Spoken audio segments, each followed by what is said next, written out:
Welcome back to my channel. Menakatiais Hariba channel asida nungsijaraba satra satri singbu taram nokchari ngasi ekoina punna khana nainabagi tanja lomunabagi parasi class 9 gi koigi course book kida yawba dugumba parama khani haiba parasi ekoina games and sports sayna unit ahum subada yawbani haibasigi lesson se ahum lay lesson A B C haib lesson A sigi code of conduct of Manipuri thang martial arts thang ta haibsin ngasi ahan batang wadu isiko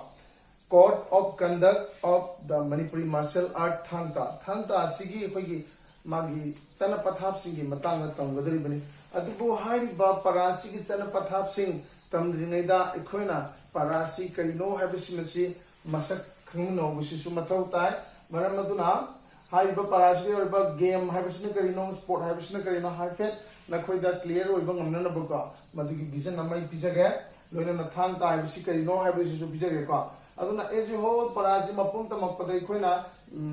kari kari khangba tangai padabage haibdu yengsi ko ain khanga ningsi na koida games amasung sports habiga atkarino aduga masi karma matamdagi hogi sana kona base magi kana baji kaino magi maru bise ko maru bise guna na values and haije adu my aspect pandamani kaglei modern haba maga ancient haba maga ko hogi matang ba adu nalini matang ba haba maga ko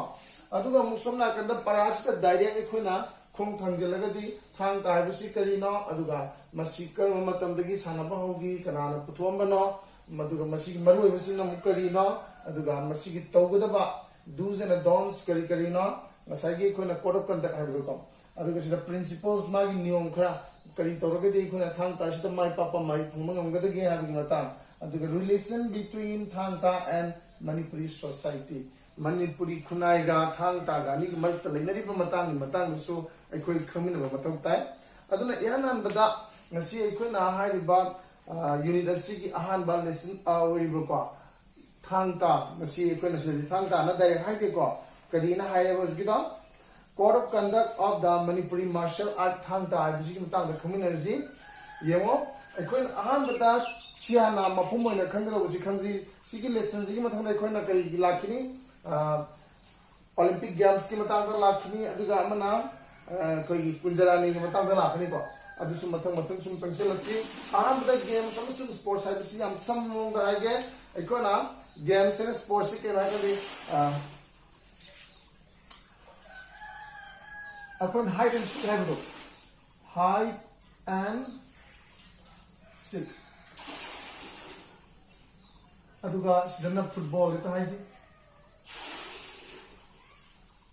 kodani thangdang ni mangda le ko hide and seek ke kulapi natraga su guli danda hai di keno cheke koti angang oi ngai khoi na game sanari hide and seek ke kulapi ho hok sanaduna lei hai ba masana si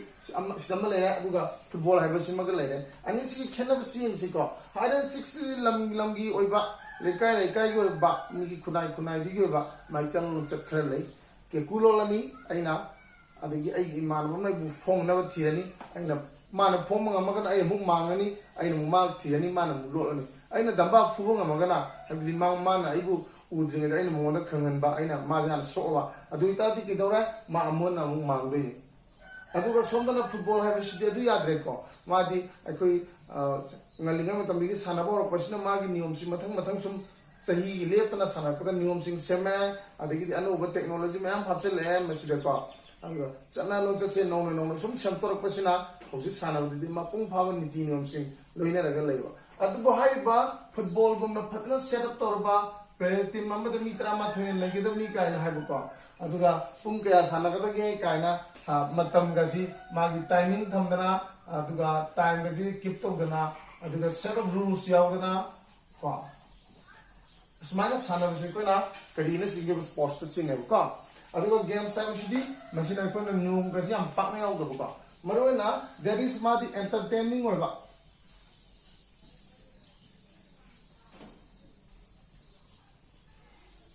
entertaining oi aduga mangon darkar oi dise ma ji kai darkar oi ga bo mental skill improve to mi magi mental skill je ko na games to ko सिसु मी मैम सानबसु है अमा खतंग सानबसु है sports मी मैम सानबसु है अमा खतंग जो सानबसु है को तेन कापा आर्चरी दे मी मा खत कापा का दे नता बॉक्सिंग गुम दे अब मस्ती कई दवा दरकार हो वो फिजिकल से द बेस्ट होगा फिजिकल बेस्ट तो का मसदना कई दवा मेंटल स्किल पुथोरे इसना फिजिकल स्किल पुथोरे आवा muscular skill के दरकार हो नंग सी हाइड सिक के कुलो पीदे दिन नंग नसा यम फबगे किसु मतौ तादे को मरु नंग ना मदुदा एंटरटेन हो नुवाय ब फंगदम नि कोइदा अदुगा मसिदी को ना लक्ष्मी ताना ने सेना है बि अदुगा फुटबॉल से दरकार बुदि लो फिजिकल सी हम दरकार फिजिकल फिटनेस हो फिजिकल स्किल हो भी हम दरकार हो मस्कुलर फिटनेस हो भी हम मस्कुलर हम दरकार हो जो है अदुगा मसददी कदोबा सेट ऑफ रूल्स लेबना हाइबन नियम सुंगसु ngang ko matau tai aduga mi di amma natra amma di hana sana su yai ko adudi yai ko so bi sana nuai ba maru ni umpham moi ba aduga masida hai sing ba ta na ba mi du ko aduga sidana kedoba physical fitness am mathau ta aduga masu matang matung na ko ki darkar ho bi dum lai ko hai sing ba aduga magi kai ta niyom sing ju nga ko mathau ta so bi ko अदो साना खोना मुझे कम कांदा हो गया है मुझे वांग जी को with the development of the civilization human civilization जी के लोग ना अदुम मास लग में नहीं मियो बना खुनाय वाले पुन्ना हिंदुने ले वो मतम देखिए अदुम साना खोना मुझे हो रहे मसी की मतम नहीं कोई ना होरेन मतंगी परादा कहीं मतम नहीं है ना कुछ नहीं और कहीं ओलंपिक गेम्स की तो कांदा यार कहीं का हाइड ओलंपिक गेम्स तो एक कोई होगी साना में मॉडर्न ओलंपिक गेम्स 776 BC देखी का साना बाव की जिसु क्रिस्टल पोटी रोमान की साना बाव की यार कहीं साना खोना बस की वैल्यूज भाई काना बस करी नॉम नहीं एक से का साना खोना बस काना बस एस्पेक्ट्स अनी लेवा I know the ancient P के को हाना एंसेंट जे मुनताओ एंसेंट ज्ञान तारकांदा ना मॉडर्न जी खंदोनी आई कोई ना ngalingay matam da di miyo bas hakchang fan leitaba yade karigi miyo basin ji kanglup macha lerami matam du di kanglup amaga khoji pedoi lan soknai lam loksini chumiko aduna asigma matam sida hakchang fan leibisi su mathau tayo to aduna aham bada khoi to ji ancient ti mai sana khona de peace time to peace time अदुगा अमुक केदोबा इस time तो बनी अदुगा हुजी की दी अदु लेट्रे को अदुना आई मे हम सम हानिंग इसी modern का हुजी के जी माय खेने बजे एंसेंट दी माजी सेंस ऑफ पीस टाइम का साना दोनी अदुगा सेंस ऑफ कंपटीशन रे को मादी के तेरे मयाम जी पथाना एंटरटेन तो न मेरो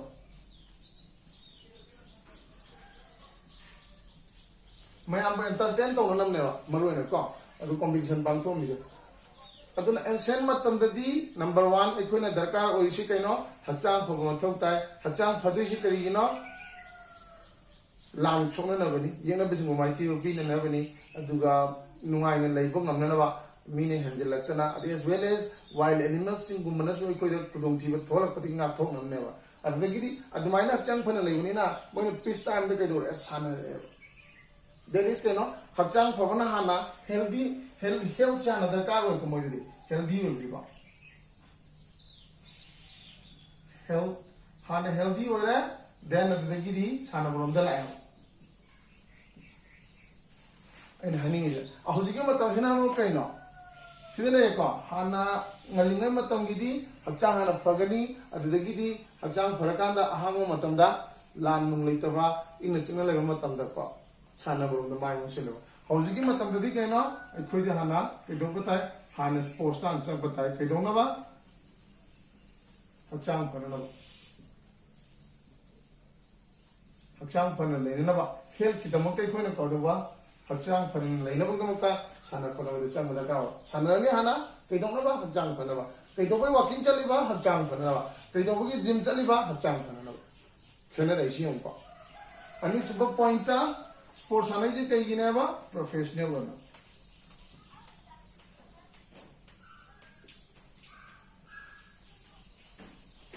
प्रोफेशनल होना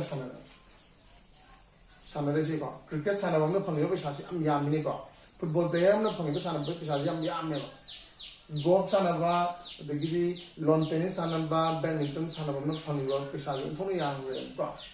अदुना मागी एस्पेक्ट सिनी अहानबदा सानबदगी हचांग फालकदोनी होजिकी मतमदना सानरगा होगी हेजुनाबगी लंबी होदिनी the most important thing is केदोबा to bring the whole world together.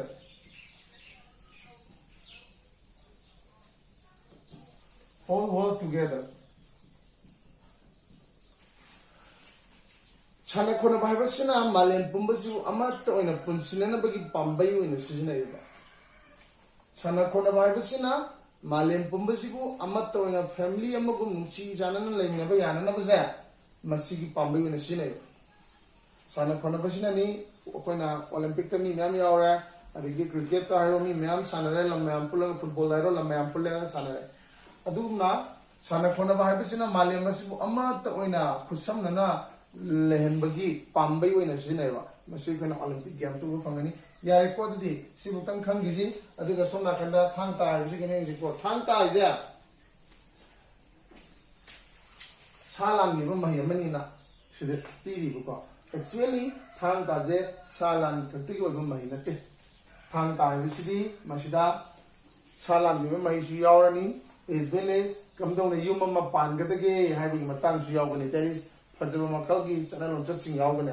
ko yumbalo yawgani adigi kamdong na silama higedege sinpamama higedege khangedege hai matang yawgani punchen nakanda thang ta bisi ko masi salan gi mahi kaktana tana yumbal lon sinsu lon lining lon ko asina sing bising yawba du makagi mahi mani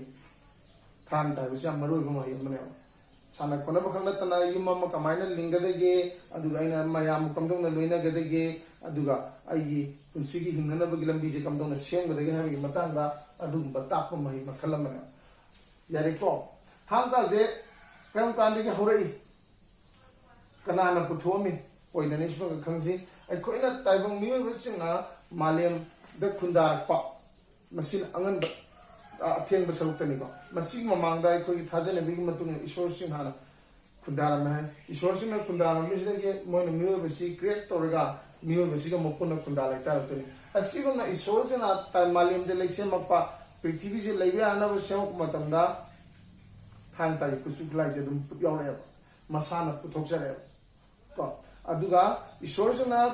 malem ji leise mok matamda gi thang ta je dum puthore ishwar masada gi ani siba point ta ai khoina mo khara khangba yabasi poireton kunthokpa haidana para ama khar lei haiba poireton kunthokpa haiba para sida miyo bana tampaki lamda khunda leita ba horokpa miyo bese khoina khangle jaga amda tunga ga dum leiramde phom da leisalaga dum leiramde sip tor torga mafam honga nuai ga mafam sing lehang lo mafam sing sanjabung leibu sing tira sale asigumba yang ngalingai matam gi mi ga lai ga samare ba man ba sing matang ka sida khoina poireton kunthokpa haidana mana mi khara puraga ko poireton haibu mi khara puraga khun taba ko matamda mana ma maduda khusu kulai loina re aduga haibu khusu kulai sing saba ngamba madigi mahi ga loina thole smai to gana karma matamda haibu sidai koina smai pakum pagani habi exact ko koina pakung bugi matamda sulai pakung masadigi thopani haidana ko thang ta je aduga ni subidana enga sai lection mon haiduni ko pakung bugi je ani subugi sina poireton kun thopade yaure haibsi ko sumaina thajane ngalinga matam da koi gilam dam sida yot na season adana thang sa dana ning thongina sahi lisang sina palam bagi wari koi khangle mari maru bisi kari no haba thang ta gi maru bisi thang ta gi maru bisi na kari masakta te kanda jati sigo bap mai history je preserve tor thamdoni koi gilam je kamai tor is ko leiba mana maning tamna aduga mappa naina mangan naina koi yetna bisi gi ngak thokna sakti leina pan mang mambaje kari pambai ne noi thang ta sne matam tu technology se chapkat review ang ngal ni ko thang ta gi mapan jina miyo ba koi mani maroi na manipuri sing na maning makhat kamna ko mangan nai na pan mang mam thang ta gi maroi ni sile re adu thang ta gi maroi de na service dai ga ani se related oi thang ta ai je salan kakti go mainate yum panana bagi ꯌꯨꯝ ꯑꯃ ꯆꯂꯥꯏꯅꯕꯒꯤ ꯀꯣ ꯑꯗꯨꯒ ꯑꯩꯅ ꯍꯤꯡꯅꯅꯕꯒꯤ ꯂꯝꯕꯤ ꯊꯤꯕꯒꯤ ꯑꯗꯨꯒ ꯐꯖꯕ ꯁꯥꯖꯠ ꯂꯤꯆꯠꯀꯤ ꯃꯁꯤꯒꯤ ꯍꯧꯔꯛꯐꯝ ꯑꯣꯏꯕ ꯑꯗꯨꯒꯨꯝꯕ ꯃꯍꯩ ꯑꯃ ꯈꯪꯅꯤ ꯃꯁꯤꯒꯤ ꯗꯨꯁ ꯑꯦꯟ ꯗꯣꯟꯠꯁ ꯇꯧꯒꯗꯕ ꯑꯃꯁꯨꯡ ꯇꯧꯔꯣꯏꯗꯕꯁꯤꯡ ꯂꯩ ꯌꯥꯝ ꯐꯖꯕ ꯄꯣꯠꯅꯤ ꯊꯥꯡ ꯇꯥꯒ ꯂꯣꯏꯅꯗꯨꯅ ꯂꯩꯕ ꯃꯍꯩ ꯑꯁꯤꯒ ꯊꯥꯒꯣꯟꯅꯗꯨꯅ ꯂꯩꯕ ꯃꯤꯁꯛꯁꯤꯡ ꯑꯣꯖꯥꯕꯨ ꯑꯣꯏꯔꯣ ꯃꯍꯩꯔꯣꯏꯁꯤꯡꯕꯨ ꯑꯣꯏꯔꯣ ꯃꯗꯨꯅ ꯀꯔꯝꯕ ꯁꯥꯖꯠꯁꯤꯡ ꯇꯧꯒꯗꯒꯦ ꯑꯃꯁꯨꯡ ꯀꯔꯝꯕ ꯁꯥꯖꯠꯁꯤꯡ ꯇꯧꯔꯣꯏꯗꯒꯦ ꯍꯥꯏꯕꯒꯤ ꯃꯇꯥꯡꯗ ꯍꯣꯔꯦꯟ ꯌꯥꯎꯔꯛꯀꯅꯤ ꯑꯗꯨꯒ ꯃꯁꯤꯒꯤ ꯄ꯭ꯔꯤꯟꯁꯤꯄꯜ ꯃꯥꯒꯤ ꯅꯤꯌꯣꯝ ꯈꯔ ꯂꯩꯀꯣ ꯄ꯭ꯔꯤꯟꯁꯤꯄꯜꯁꯤꯗ ꯑꯩꯈꯣꯏꯅ ꯉꯥꯛꯇ ꯌꯥꯗꯕ ꯑꯩꯈꯣꯏꯅ ꯃꯁꯤ ꯇꯧꯗ꯭ꯔꯒꯗꯤ ꯍꯥꯏꯔꯤꯕ ꯃꯍꯩꯁꯤꯗ ꯃꯥꯏ ꯄꯥꯛꯄ ꯉꯝꯗꯕ ꯃꯁꯤ ꯇꯧꯗ꯭ꯔꯒꯗꯤ ꯑꯩꯈꯣꯏꯅ ꯄꯨꯟꯁꯤꯗ ꯃꯑꯣꯡ ꯇꯥꯅ ꯂꯩꯕ ꯉꯝꯗꯕ ꯀꯣ ꯅꯨꯡꯉꯥꯏ ꯌꯥꯏꯐꯕ ꯄꯨꯟꯁꯤ ꯑꯃ ꯂꯩꯕ ꯉꯝꯗꯕ ꯑꯗꯨꯒꯨꯝꯕꯒꯤ ꯅꯤꯌꯣꯝꯁꯤꯡ ꯌꯥꯎꯔꯛꯀꯅꯤ ꯑꯩꯈꯣꯏꯅ ꯆꯥꯛꯆꯥ ꯌꯨꯊꯛ ꯐꯖꯕ ꯇꯥꯏ ꯁꯥꯖꯠ ꯂꯤꯆꯠ ꯐꯖꯕ ꯇꯥꯏ ꯑꯔꯥꯟꯕ ꯇꯧꯗꯕ ꯇꯥꯏ ꯀꯣ ꯑꯗꯨꯒ ꯏꯊꯛ ꯊꯣꯡꯕꯁꯤꯡꯗ ꯆꯠꯀꯗꯕ ꯂꯣꯏꯅꯒꯗꯕ ꯋꯥꯉꯥꯡ ꯁꯉꯥꯡ ꯁꯥꯖꯠ ꯂꯤꯆꯠ ꯏꯈꯥ ꯊꯥꯕꯁꯤꯡꯗ ꯂꯣꯏꯅꯒꯗꯕ ꯋꯥꯉꯥꯡ ꯁꯉꯥꯡ ꯁꯥꯖꯠ ꯂꯤꯆꯠ ꯑꯣꯖꯥ ꯒꯨꯔꯨꯗ ꯂꯩꯒꯗꯕ ꯁꯥꯖꯠ ꯂꯤꯆꯠ ꯋꯥꯉꯥꯡ ꯁꯉꯥꯡ ꯕꯦꯕꯥꯔ ꯑꯁꯤꯅꯆꯤꯡꯕꯁꯤꯡꯗꯨꯅ ꯑꯩꯈꯣꯏꯅ ꯃꯥꯒꯤ ꯄ꯭ꯔꯤꯟꯁꯤꯄꯜꯁ ꯅꯤꯌꯣꯝꯁꯦ ꯁꯤꯗ ꯆꯠꯂꯁꯨ ꯌꯥꯕꯗꯤ ꯌꯥꯏꯀꯣ ꯔꯤꯂꯦꯁꯟ ꯕꯤꯇ꯭ꯋꯤꯟ ꯊꯥꯡ ꯇꯥ ꯑꯦꯟ ꯃꯅꯤꯄꯨꯔꯤ ꯁꯣꯁꯥꯏꯇꯤ ꯍꯧꯖꯤꯛꯇꯤ ꯅꯣꯡꯃꯩꯒꯤ ꯃꯇꯝꯅꯤ ꯍꯧꯖꯤꯛꯇꯤ ꯇꯦꯛꯅꯣꯂꯣꯖꯤꯒꯤ ꯃꯇꯝꯅꯤ ꯍꯧꯖꯤꯛꯇꯤ ꯃꯣꯕꯥꯏꯜꯒꯤ ꯃꯇꯝꯅꯤꯀꯣ ꯃꯇꯝꯁꯤꯗꯕꯨ ꯅꯪꯅ ꯅꯣꯡꯃꯩ ꯄꯥꯏꯕ ꯅꯨꯄꯥ ꯑꯃꯒ ꯊꯥꯡ ꯇꯥ ꯄꯥꯏꯕ ꯅꯪꯒ ꯂꯥꯟꯊꯦꯡꯅꯕꯗꯤ ꯌꯥꯕ ꯅꯠꯇꯦꯕ ꯅꯣꯡꯃꯩꯗꯨꯅ ꯑꯔꯥꯞꯄꯗꯒꯤ ꯀꯥꯞꯄꯛꯄꯗ ꯈꯨꯗꯣꯡꯆꯥꯕ ꯂꯧꯔꯗꯧꯅꯤꯀꯣ ꯑꯗꯨꯕꯨ ꯃꯁꯤꯒꯤ ꯃꯔꯛꯇ ꯔꯤꯂꯦꯁꯟ ꯑꯃꯈꯛ ꯂꯩ ꯑꯩꯈꯣꯏꯅ ꯎꯕ ꯉꯝꯗꯕ ꯑꯗꯨꯒꯨꯝꯕ ꯍꯛꯊꯦꯡꯅꯕ ꯉꯥꯛꯇꯤ ꯑꯣꯏꯕ ꯅꯠꯇꯕ ꯐꯤꯖꯤꯀꯦꯜꯂꯤ ꯑꯣꯏꯕ ꯅꯠꯇꯕ ꯃꯦꯟꯇꯦꯜꯂꯤ ꯑꯣꯏꯕ ꯃꯗꯨꯅꯅꯦ ꯑꯩꯈꯣꯏꯅ ꯊꯥꯡ ꯇꯥꯒ ꯃꯅꯤꯄꯨꯔꯤ ꯈꯨꯟꯅꯥꯏꯁꯤꯡꯒ ꯌꯥꯝ ꯐꯖꯕ ꯃꯔꯤ ꯂꯩꯅꯩ ꯍꯥꯏꯁꯦ ꯌꯥꯝ ꯂꯨꯕ ꯃꯔꯤ ꯂꯩꯅꯩ ꯍꯥꯏꯁꯦꯀꯣ ꯑꯩꯈꯣꯏꯅ ꯑꯩꯈꯣꯏꯒꯤ ꯏꯁꯥꯒꯤ ꯑꯣꯏꯔꯛꯄ ꯍꯧꯔꯛꯐꯝꯒꯤ ꯊꯥꯒꯣꯟꯅꯔꯛꯄꯀꯣ ꯑꯁꯤꯒꯨꯝꯕ ꯊꯥꯡ ꯇꯥꯒꯤ ꯃꯍꯩ ꯑꯁꯤꯕꯨ ꯌꯣꯛꯇꯨꯅ ꯊꯝꯗ꯭ꯔꯒꯗꯤ ꯑꯩꯈꯣꯏꯁꯦ ꯏꯃꯥ ꯏꯄꯥꯗ ꯑꯩꯈꯣꯏꯅ ꯕꯦꯕꯥꯔ ꯇꯧꯗꯕ ꯑꯗꯨꯒ ꯏꯃꯥ ꯏꯄꯥꯕꯨ ꯑꯩꯈꯣꯏꯅ ꯅꯨꯡꯁꯤꯗꯕꯒ ꯄꯥꯡꯀꯠ ꯑꯣꯏꯒꯅꯦꯕꯀꯣ ꯑꯩꯈꯣꯏꯒꯤ ꯍꯧꯔꯛꯐꯝ ꯄꯨꯋꯥꯔꯤꯒ ꯁꯥꯒꯣꯟꯅꯕ ꯑꯁꯤꯒꯨꯝꯕ ꯃꯍꯩ ꯑꯃꯅꯤ ꯑꯗꯨꯅ ꯃꯍꯩ ꯑꯁꯤ ꯑꯩꯈꯣꯏꯅ ꯌꯣꯛꯇꯨꯅ ꯊꯝꯒꯗꯕꯅꯤ ꯃꯁꯤꯒꯤ ꯃꯍꯩꯁꯤ ꯌꯣꯛꯄꯗ ꯑꯩꯈꯣꯏꯅ ꯀꯔꯤ ꯀꯥꯟꯅꯒꯗꯒꯦ ꯍꯥꯏꯕꯗꯤ ꯃꯕꯥꯅꯤꯒꯤ ꯂꯩꯔꯤꯕ ꯃꯔꯤꯁꯤꯒꯤ ꯑꯐꯕꯁꯤꯅꯤꯀꯣ ꯃꯁꯤꯒꯤ ꯃꯍꯩꯁꯤ ꯌꯣꯛꯇꯨꯅ ꯊꯝꯕꯗ ꯑꯩꯈꯣꯏꯗ ꯐꯖꯕ ꯀꯩꯗꯧꯕ ꯁꯥꯖꯠ ꯂꯤꯆꯠ ꯂꯣꯏꯅꯔꯛꯀꯅꯦꯕ ꯑꯩꯈꯣꯏꯗꯀꯣ ꯑꯩꯈꯣꯏꯒꯤ ꯕꯤꯍꯦꯚꯤꯌꯔꯗ ꯍ꯭ꯌꯨꯃꯦꯟ ꯕꯤꯍꯦꯚꯤꯌꯔꯗꯀꯣ ꯑꯩꯈꯣꯏꯒꯤ ꯍ꯭ꯌꯨꯃꯦꯟ ꯕꯤꯍꯦꯚꯤꯌꯔꯗ ꯑꯩꯈꯣꯏ ꯍ꯭ꯌꯨꯃꯦꯟ ꯅꯦꯆꯔꯗ ꯀꯣ ꯑꯩꯈꯣꯏꯒꯤ ꯁꯥꯖꯠ ꯂꯤꯆꯠꯇ ꯃꯁꯤꯅ ꯑꯩꯈꯣꯏꯁꯦ ꯑꯐꯕ ꯃꯈꯜꯒꯤ ꯌꯥꯝꯅ ꯐꯖꯕ ꯁꯤꯚꯤꯂꯥꯏꯖ ꯑꯣꯏꯕ ꯆꯥꯎꯈꯠꯄꯒꯤ ꯃꯃꯤ ꯇꯥꯕ ꯑꯗꯨꯒꯨꯝꯕ ꯁꯥꯖꯠ ꯂꯤꯆꯠ ꯑꯃꯈꯛ ꯂꯩꯗꯣꯏꯅꯦꯕꯀꯣ ꯏꯁꯥꯅ ꯏꯁꯥꯕꯨ ꯃꯁꯛ ꯈꯪꯖꯅꯕ ꯑꯗꯨꯒ ꯍꯧꯖꯤꯛ ꯍꯣꯡꯉꯛꯏꯕ ꯁꯃꯥꯖꯒꯤ ꯈꯨꯟꯅꯥꯏꯒꯤ ꯆꯠꯅ ꯂꯣꯟꯆꯠ ꯑꯁꯤꯗ ꯑꯩꯈꯣꯏ ꯏꯁꯥꯒꯤ ꯃꯁꯛ ꯉꯥꯛꯇꯨꯅ ꯊꯝꯅꯅꯕ ꯐꯖꯕ ꯁꯥꯖꯠ ꯂꯤꯆꯠ ꯒꯨꯟꯁꯤꯡ ꯂꯣꯏꯅꯗꯨꯅ ꯂꯩꯅꯅꯕꯒꯤꯗꯃꯛꯇ ꯑꯩꯈꯣꯏꯅ ꯊꯥꯡ ꯇꯥꯒꯤ ꯃꯍꯩ ꯑꯁꯤ ꯌꯥꯝꯅ ꯃꯔꯨ ꯑꯣꯏ ꯃꯔꯝ ꯑꯗꯨꯅ ꯍꯥꯏꯔꯤꯕ ꯃꯍꯩꯁꯤ ꯑꯩꯈꯣꯏꯅ ꯌꯣꯛꯇꯨꯅ ꯊꯝꯒꯗꯕꯅꯤ ꯑꯗꯨꯒ ꯑꯃꯔꯣꯝꯗ ꯏꯖꯥꯇꯤꯕꯨ ꯅꯨꯡꯁꯤꯅꯕ ꯏꯔꯝꯗꯝꯕꯨ ꯅꯨꯡꯁꯤꯅꯕ ꯀꯣ ꯑꯩꯒꯤ ꯏꯃꯥ ꯏꯄꯥꯁꯤꯡꯕꯨ ꯅꯨꯡꯁꯤꯅꯕ ꯑꯩꯒꯤ ꯃꯔꯨꯞ ꯃꯄꯥꯡꯁꯤꯡꯕꯨ ꯅꯨꯡꯁꯤꯅꯕ ꯑꯩꯈꯣꯏꯅ ꯀꯩꯗꯧꯕ ꯊꯥꯡ ꯇꯥꯒꯤ ꯆꯠꯅ ꯂꯣꯟꯆꯠꯁꯤ ꯉꯥꯛꯇꯨꯅ ꯊꯝꯒꯅꯤ ꯑꯗꯨꯒ ꯑꯍꯨꯝꯁꯨꯕꯗ ꯑꯃꯨꯛ ꯑꯩꯈꯣꯏꯒꯤ ꯂꯥꯛꯏꯕ ꯃꯤꯑꯣꯏꯕꯒꯤ ꯄꯨꯟꯁꯤꯒꯤ ꯈꯣꯡꯆꯠ ꯑꯁꯤꯗ ꯍꯧꯈ꯭ꯔꯕ ꯇꯥꯡꯀꯛꯇꯨ ꯌꯥꯎꯗꯅꯗꯤ ꯇꯨꯡꯒꯤꯁꯤꯁꯨ ꯃꯄꯨꯡ ꯐꯥꯕ ꯅꯠꯇꯦꯗꯅꯀꯣ ꯑꯗꯨꯅ ꯍꯧꯈꯤꯕ ꯇꯥꯡꯀꯛꯁꯤꯡꯗꯨ ꯉꯥꯛꯇꯨꯅ ꯊꯝꯅꯅꯕ ꯀꯝꯗꯧꯅ ꯍꯧꯔꯛꯈꯤꯕꯒꯦ ꯀꯃꯥꯏꯅ ꯆꯥꯎꯈꯠꯂꯛꯈꯤꯕꯅꯣ ꯀꯃꯥꯏꯅ ꯃꯄꯨꯡ ꯐꯥꯕ ꯑꯣꯏꯔꯛꯈꯤꯕꯅꯣ ꯀꯝꯗꯧꯅ ꯍꯤꯡꯉꯝꯃꯤ ꯀꯥꯏꯅ ꯏꯁꯥꯒꯤ ꯑꯥꯏꯗꯦꯟꯇꯤꯇꯤ ꯉꯥꯛꯇꯨꯅ ꯊꯝꯅꯕꯒꯤꯗꯃꯛꯇ ꯑꯩꯈꯣꯏꯅ ꯊꯥꯡ ꯇꯥꯒꯤ ꯃꯍꯩꯁꯤꯁꯨ ꯃꯊꯧ ꯇꯥꯏ ꯁꯤꯗ ꯇꯦꯟꯁꯤꯜꯂꯒꯦ ꯄꯔꯥꯁꯤ ꯏꯟꯇ꯭ꯔꯣ ꯌꯥꯝ ꯁꯥꯡꯉꯤ ꯑꯃꯨꯛ ꯍꯥꯏꯅꯤꯀꯣ ꯄꯔꯥꯔꯣꯝꯗ ꯆꯪꯁꯤꯜꯂꯁꯤ ꯆꯥꯎꯔꯥꯛꯄ ꯑꯃ ꯑꯩꯈꯣꯏ ꯃꯁꯛ ꯈꯪꯉꯦꯗꯅꯀꯣ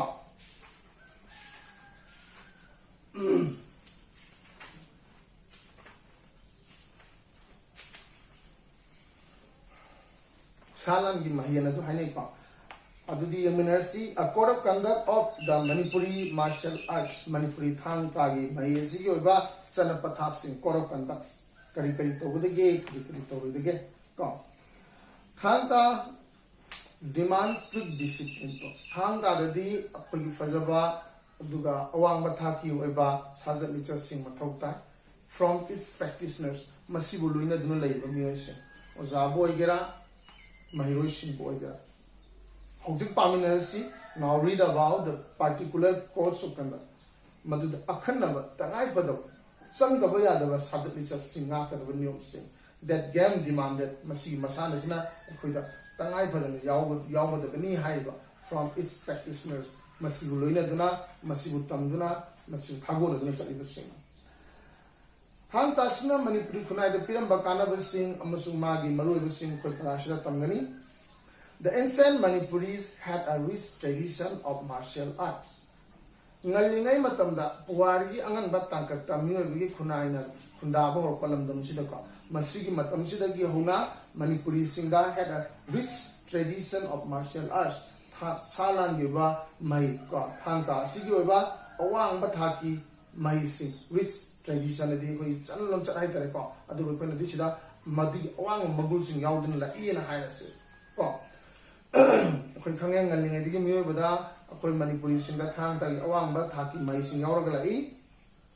people were well versed mayam si yam na specialized with them mashidi yam satina sasi susinama haiba mo yami well versed yam hai singba in the use of a variety of weapons makhal makha kai kuchukulai singham thang ta ten aduga koina arambai ko arambai so mingam chali ko haibu sing sinama phajna yami the use of thang English targana sword and ta English targana spear was specially trained masigi matang da loina hayam nupa su tami nupi su tambe gi matang si pakhang bana machan nupi da thang tambi gi wari ma fine chene the use of both was very intricate ani mak season abasa yam alaiba mai nate ani mak si loina mak lu mai ngakani involving both body and mind aduna thang ta da koina changi si kari kari changa ba bo thang ta gi mai je tamna bona ba kari kari changi body ju changa hachang yu support changa adu kari ga mind ko pyo ba eno ju changa ba hai sing ju changa ba madu yaw de khoi mai pak ti ko hachang ka tang phagana su ya de ko pyo ba awang ba tha ki loksing ju changa ani mu chu tu na chamina ga ne ko The Manipuris used both the weapons in war as well as in hunting. Ngalingai matamdagi le khundalakta aduna lamdamse leiraba Manipuri singna masi thang tasi landa sa landa aduga amana satan sinameba satan gi chana bisu le ni ko even in the Manipuri folklore Manipuri ari bawari sing folklore se ko na mi amada chinna madagi chilla mada asuma sum chathak bawari gi paring du folklore ko Funga wari su kawi funga gi koi bida pamaga li ai dana ko aduga chinthang wari su kawi singi chillamadi chillamada sum chakki ko akoina wari gi makal je myths lai legend lai ko folklore lai fable lai adu ko ni jaina folklore sina ko folklore lai ko na jai do chinthang wari bai gara funga wari bo hai gara ko hai ro ya mi madigi mi mada wahina sum chakki ba Even in the Manipuri folklore, Siguma Manipuri Pungawari sing the Natragani Gawari sing that there are ample references. Marang Kaiba, Kudam Santam sing Yawi, Manila never sing, ample references stop. Atsoba Marang Kaiba in great extent have any ample have the references have the Masiga Manila never Pasak sing. Examples and Hajaika. To heroes who were skilled in the use of these weapons. Asigumba thang ta je patana sina ba iba mi singi wari singi tangkak singai ko wari singi ma to miawa adu example adum khoina khangba yai ko example ji Hirachandra gi wari nithau Hirachandra gi wari khangba yai adi loina palami ban nithau sing ji ni Gambhir Singh ko igera ko mayam si loina bang ko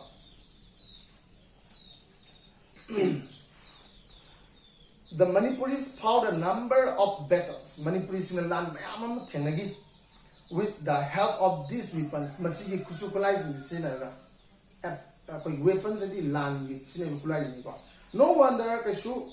Masida that Manipuris dared the mighty British. Sakti Lager British Single Manipuris and a Tenagi was that. Masih koi kasu ngai lai da maram di kari gi koi Manipuri sing da masi mai ja mapung pha na yaw jara ba sakti yam le ba mi sing yam jara ka so masi mai ja phajna le ba sakti le ba mi sak sing pa ko British in war with the skill of the use of sword and spear Manipur gi thang da sin ba mai ja British si nimit ta ba nai ja hai ni na mo gi sakti jam pak chaw re lani masing yam ni kusu ko lai masing yam ni ko adu Manipuri di mising yam de aduga Kusugla is Matic channel late. Adubu, Manipuri Sina, Kaidova, Masibu, Yamna, Akiba Yagana, Yamna Tonalina, British in the Mayon among them, Masika Yimapana, no Agadi, Tangta Yimapana. Adita Tangta Yimapana, Hajika Yagadi, Tangta Ji, Maji, Pajana Cook Nasina Vaiboka, Aduba Anisivada, Mahizina Piva, मागी mama लेबा मरमदम बु नुसिबगी nationalism gi mine अमक मसिबु सानरिबा मी खुदों तुजि बिरमनो मारैबा मरमदम नुसिबगी वाकल जे मसिना मांगदा थारकांदनि न्यूए बिजिंगिना mama लेबा किदमा कथोकोंगिबा पुंसिजिन देखो मसिगी वाकल ओंदि थांग तादगी सुदुम fungi या मरु ओइबजानि को learning thangta is not however an easy matter thangta tamse araibudi natte maram di karigi masida nga ka do channel mayam me yawi the learner has to cultivate strict moral discipline twice the la ngasai gi magi values magi do's and don'ts principles twice ka do ba thangta tami ba mi duna the dogada ba cultivate the yok to na thangudam ni that is man nga to na thangudam ne ba strict moral discipline yamna awang ba thaki ba ke do ba there is a strict code of conduct strict code of conduct to be observed physical strength and mental sharpness are also necessary for the development of the skill thang ta lo marizi yokatuna mapungphana thamnabidamukta awang batha ki tangka to pangnabidamukta hachang phaba mathau tai ani subada ekhoina budhi lok singyamna thoba tai ko generally the following code of conduct should be strictly observed ekhoina mausana hariba masigi makhada lai ba channel of sing singa patai masai values service lo yaw ko principle like this lo yaw dini ko the learner of Thangtagi Mahiroi Amana must remove his shoes and enter barefoot the Sindam Sang Adimai Tampam Zuka or the home of the Guru. Ozadaki Mayum the Sangba Oigera, Adugumana Tamgadari Zaradu Oigera, Mapam du Sangba Kanda, Kedogani Ekona, Kong the Kum to Bayadel, Kong the Fenak Senam to Bayadel, Mapam the Singba, Zagani, Sorgi, Thangtazi Sorgi, Masadi Tolopanena. I say Mamma Diagram, Ishwagi, Adum, Sarva Manina Loroga Jagadu, from the temple, a single like Sangum Kaleva, Madu Tapita Mirivos, I didn't mean the Jacona, a single like Sangum Kaleva, Adun Jagadu, Sangbadakona, Kum Lotokani, Penalotokani, Sapalotokani, Shannon Tobayade. He must bow Tangodri Misatuna, Ikai Kunagani, Kokmona Kurungani in greeting, boy in greeting, and they can Kokmona Kurumba. To the teacher, Ojaduda, and elders, Matak Thomas Singh who were already seated in the school. Mapam Duda, my Sindam Sanduda Leramba, Matak Thomas Singh, Oza Singh, Makoy Duda, Head over the hand of the The training floor must be well swept.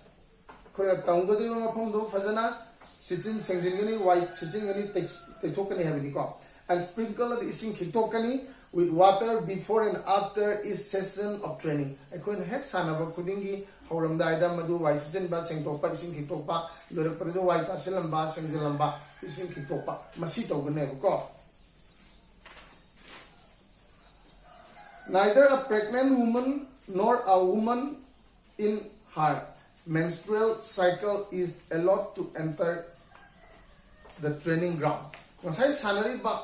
Sindam Sang Oilibama Pum. Thangta Tampam Duda, Natragana Mahi Tampam Sanguda, a Kogi, Yam Sen Haragadika, Isona Piba, Nupi Visingi Tamagi Manunda, among Sen Kaidoki Tanka, Manganiza, Masigi, Matamzi Manundadi, Sanam the Sangbayati. Aduga Anis Badana, a Kogi Kumta Puravi, Masawai Sandravini Pising, so Masigi Mapam Sangbayati. Before he starts practice, Tamba Udrinedam Mahiroiduna. He must bow with reverence to the deity Pakhangba, the originator of the earth. Mahisibu Sembi Sabiak Pani Haina Lodiba, Masibu Putopik Pani Haina Kanadiba, Asibu Isor. Pakhangba, Besibu, Masida Bhakti Udpoina, Ikai Kuno Udpoina, and Kuna, Pai de Dodiba, Tangta Singh, Aduga Tangudri Bazarana, Ikai Kuno Wikani Kulumane Ko, Kamoy, the Isor Zel Tagum Zaraga. Matanda. Number 6, before he picks up his swords, Magi Tado Paikatringai, spear, Tado Paikatringai, sword, Tango Paikatringai, sil, Sungoi Paikatringai, stick, Tangi Panka Oil, Saido Paikatringai, Shinasing, missing, etc. He must touch the weapons with his fingers, Magi Kusasing and Soga, like a Katkani. and thus his forehead is acknowledgement of sanctity. Potu bi aseng ma masak ta ko ne khoi kat kan ko of the weapon. Khulai ji shi dai mar tan haning ba sai khoi ne thak thong sing da so kan da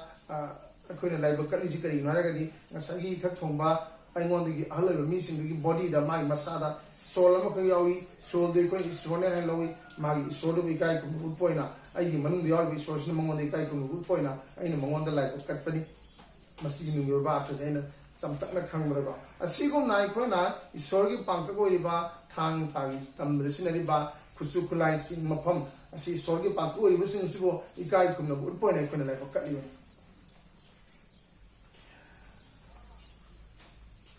he must never touch his weapon nor the weapon of his partner with his feet. Khong na so payade moina tamgadari ba kusu klai sing du magi boy gera mama na bagi boy gera aduga thang na tagna tana matona lai mai de yung su yade ko simaga tangjilu. If any person to trespass in between practicing partners ni ni khak ozana satru tambi boy gera ko aduga chatra masen bu ogera mabani sanali ngai marak sene mabani je thang paidana yana dana sanali ngai marak sida kai doba kana gum xyz amon mabani gi lambi je pawge chakra sanabado adu lepara sanabado to phokara sanabi ya de ha masigi chiko adu makha ta sum sanari sobopan ba suinga mayam yawgali aduna sanabi ya de ha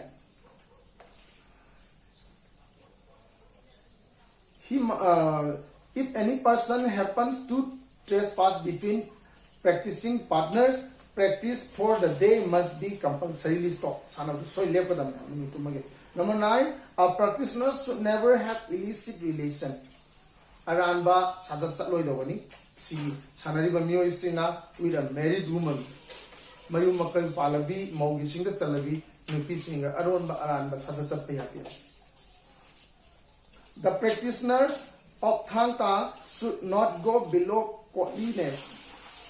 Akoi polang ko haine khoi lo di ko phiron phoba thoye singi makha lipa yade and creepers of pumpkin mairen gumba mari sa papambi gaw khongdung gumba mari sa papambi exista sine singi makha masi mai explain to ngam di ko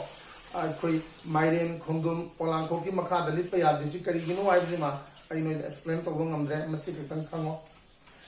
Athanta practitioners should never take leftover food. Aremba chinjak lukha khai tare khoi londana chaba yade or drinking mina thambagi aremba ising water thakpan kari no masigi sense aremba ising ji khoi thakpa yade ising ai basi bole mora gari maning da phomjen ba saru phataw yawira maduna chang sung ngai du oi or natragana khoi na mina lem bagi chinjak chaba yade lukha chaba yade haji kari no ai gari aing bo pot aji phatte lukha phachang so le mai matai tungbom oila ani suba sense ta mina charam beji mina ahawa phawa ma to jing charaga nongod le mau de phattaba aga chang ya ma chi oi daba sarup sing le ro de haji oi bijin mina be cha thok rani adu nongod na kar masa phaba wala ba matong gi sarup yaw daba adu apha sarup sing ya ma yaw do sarup sing oi de na adu aing ba sarup sing oi de na madu na chang la toile na kana ba pi ro ko or another hand mean lemon by sing mean charam bajinjak se koi chawe de bigi maram di kari mara ga di khak chawe de bigi maram di hai bising ji da ai koi nangbu manghan ba ya ba nangon de kudong ti ba thon ba ya ba ko poison gu ma tha ga nang si be si gi sen se koi lo ya maram di ngalingai ma tam de thang ta hai bising ji mai jing ja hato na ba hona ga de ko mi jing do hato ne ai ngon de gi hen ba mi ma leita ga di aina ma ba hato ga de chang no hu afzal hape manam na aina ma ga ai ere do ma na cha di ma si do aina hu afzal de cha ga di ko asina sing ba lo jing lai ba gi ko ko na cha ba ya de are ma lu kha sok pa ya de phatte na ne ri ko amang bai bi mang bai ni ko he should never sit man phamina ba ya de with his teacher ojaga guru ojai bani sijo in the same seat phamba mamata da kudamoina phakkum bada ka ojana leiba jaga do ekhona ojaji mafam da isorga pangka oina lodoni asigumba isorju ba ekhona biba ikai kunaba utpoina mangona no utpoina mabu thakwa ma thamudamni aduga maga jaga amda phamina ba aduga maga phambam share to minapsi yade haibi ko sijo ojaji ho ithak thongbu jingbo kona thakwa ma thamgi kudamni ꯑꯗꯨꯅ ꯍꯧꯖꯤꯛ ꯑꯩꯈꯣꯏꯅ ꯃꯁꯤꯗ ꯇꯝꯈ꯭ꯔꯦ ꯍꯥꯏꯔꯤꯕ ꯑꯩꯈꯣꯏꯅ ꯇꯧꯒꯗꯕ ꯑꯃꯁꯨꯡ ꯇꯧꯔꯣꯏꯗꯕꯁꯤꯡꯁꯤ ꯉꯥꯛꯅ ꯆꯠꯂꯕ ꯑꯗꯨꯒ ꯇꯧꯒꯗꯕ ꯃꯥꯒꯤ ꯅꯤꯌꯣꯝꯁꯤꯡ ꯄ꯭ꯔꯤꯟꯁꯤꯄꯜꯁꯤꯡꯁꯤ ꯉꯥꯛꯅ ꯆꯠꯂꯕ ꯑꯗꯨ ꯑꯣꯏꯇꯥꯔꯗꯤ ꯑꯩꯈꯣꯏꯅ ꯀꯩꯗꯧꯔꯅꯤ ꯊꯥꯡ ꯇꯥ ꯁꯥꯟꯅꯕꯗ ꯑꯋꯥꯡꯕ ꯊꯥꯛꯀꯤ ꯃꯍꯩ ꯐꯪꯕ ꯉꯝꯃꯅꯤ ꯑꯗꯣ ꯊꯥꯡ ꯇꯥꯒꯤ ꯃꯍꯩꯗꯨ ꯉꯥꯛ ꯅꯠꯇꯅ ꯅꯪ ꯅꯁꯥꯁꯤ ꯃꯌꯥꯝꯒꯤ ꯐꯤꯗꯝ ꯅꯐꯝ ꯑꯣꯏꯕ 아이디얼 ꯑꯣꯏꯕꯀꯣ ꯐꯖꯕ ꯁꯥꯖꯠ ꯂꯤꯆꯠꯅ ꯌꯣꯝꯕ ꯃꯤꯁꯛ ꯑꯃ ꯑꯣꯏꯕꯒꯤ ꯑꯗꯨꯒꯨꯝꯕ ꯊꯥꯛ ꯑꯃꯗꯨ ꯐꯪꯕ ꯉꯝꯒꯅꯦꯕ ꯊꯥꯡ ꯇꯥꯒꯤ ꯃꯍꯩꯁꯤꯒ ꯈꯜꯂꯨꯅꯨ ꯊꯥꯡ ꯌꯥꯟꯕ ꯍꯩꯕ ꯇꯥ ꯂꯪꯕ ꯍꯩꯕ ꯇꯦꯟ ꯀꯥꯞꯄ ꯍꯩꯕ ꯍꯛꯆꯥꯡ ꯈꯤꯡꯕ ꯑꯗꯨꯒ ꯃꯤꯕꯨ ꯃꯥꯌꯣꯛꯅꯕ ꯉꯝꯕ ꯑꯗꯨꯒ ꯈꯟꯕ ꯅꯠꯇꯅ ꯃꯅꯨꯡꯒꯤ ꯑꯣꯏꯕ ꯀꯣ ꯍꯧꯖꯤꯛꯀꯤꯗꯨꯅ ꯃꯄꯥꯟ ꯊꯣꯡꯒꯤ ꯑꯣꯏꯕ ꯍꯛꯆꯥꯡ ꯐꯤꯠꯅꯦꯁ ꯑꯣꯏꯕꯅꯤꯗꯅꯀꯣ ꯅꯪꯒꯤ ꯃꯄꯥꯟꯒꯤ ꯃꯒꯨꯟꯁꯤꯡ ꯍꯦꯟꯒꯠꯄꯅꯦꯕ ꯑꯗꯨꯒ ꯃꯦꯟꯇꯦꯜꯒꯤ ꯑꯣꯏꯕ ꯅꯪꯒꯤ ꯑꯋꯥꯡꯕ ꯊꯥꯛꯀꯤ ꯁꯥꯖꯠ ꯂꯣꯏꯅꯕ ꯑꯗꯨꯒ ꯑꯁꯥꯟꯕ ꯃꯤꯠꯌꯦꯡ ꯎꯕ ꯉꯝꯕ ꯐꯖꯕ ꯋꯥꯈꯜ ꯁꯥꯖꯠ ꯂꯤꯆꯠ ꯂꯣꯏꯅꯕꯗꯨꯁꯨ ꯊꯥꯡ ꯇꯥꯗꯒꯤ ꯐꯪꯉꯤ ꯀꯣ ꯃꯔꯝ ꯑꯗꯨꯅ ꯑꯩꯈꯣꯏꯅ ꯃꯁꯤꯒꯤ ꯇꯧꯒꯗꯕ ꯑꯃꯁꯨꯡ ꯇꯧꯔꯣꯏꯗꯕꯁꯤꯡꯁꯤ ꯈꯪꯉꯀꯥꯟꯗ ꯃꯤꯗꯨꯅ ꯑꯋꯥꯡꯕ ꯊꯥꯛꯀꯤ ꯃꯍꯩꯁꯤꯡ ꯃꯒꯨꯟꯁꯤꯡꯁꯤ ꯐꯪꯉꯀꯥꯟꯗ ꯃꯥꯏ ꯄꯨꯟꯁꯤꯗ ꯑꯋꯥꯡꯕ ꯊꯥꯛꯇ ꯅꯨꯡꯉꯥꯏꯅ ꯍꯤꯡꯕ ꯉꯝꯒꯗꯧꯔꯤꯕꯅꯤꯀꯣ ꯑꯗꯨꯗꯤ ꯁꯤ ꯈꯪꯉꯦ ꯃꯥꯏ ꯔꯤꯂꯦꯁꯟꯁꯤꯗ ꯉꯁꯥꯏ ꯍꯥꯏꯔꯦꯀꯣ ꯑꯃꯨꯛ ꯍꯜꯂꯔꯣꯏꯒꯦ learner requires regular learning from competent teacher ꯑꯗꯨꯝ ꯐꯖꯅ ꯃꯍꯩꯁꯤꯒꯤ ꯃꯇꯥꯡꯗ ꯐꯖꯅ ꯃꯄꯨꯡ ꯐꯥꯕ ꯒ꯭ꯌꯥꯟ ꯂꯩꯔꯕ ꯑꯣꯖꯥ ꯃꯇꯤꯛ ꯆꯥꯕ ꯑꯣꯖꯥꯗꯨꯕꯨ ꯑꯩꯈꯣꯏꯅ ꯀꯝꯄꯤꯇꯦꯟ ꯇꯤꯆꯔ ꯍꯥꯏꯀꯣ ꯃꯗꯨꯗꯒꯤ ꯂꯔꯅꯔ ꯇꯝꯒꯗꯧꯔꯤꯕ ꯃꯍꯩꯔꯣꯏ ꯑꯃꯅ ꯀꯔꯤ ꯗꯔꯀꯥꯔ ꯑꯣꯏꯒꯦꯕ ꯔꯤꯀ꯭ꯋꯦꯌꯔꯁ ꯔꯤꯒꯨꯂꯔ ꯂꯔꯅꯤꯡ ꯆꯥꯡ ꯅꯥꯏꯅ ꯇꯝꯕ ꯑꯃꯗꯤ ꯃꯊꯧ ꯇꯥꯏꯕ ꯄꯣꯊꯥꯕ ꯌꯥꯗꯦꯀꯣ for proper learning ꯃꯄꯨꯡ ꯐꯥꯅ ꯍꯩꯅꯅꯕ ꯍꯦꯛꯇ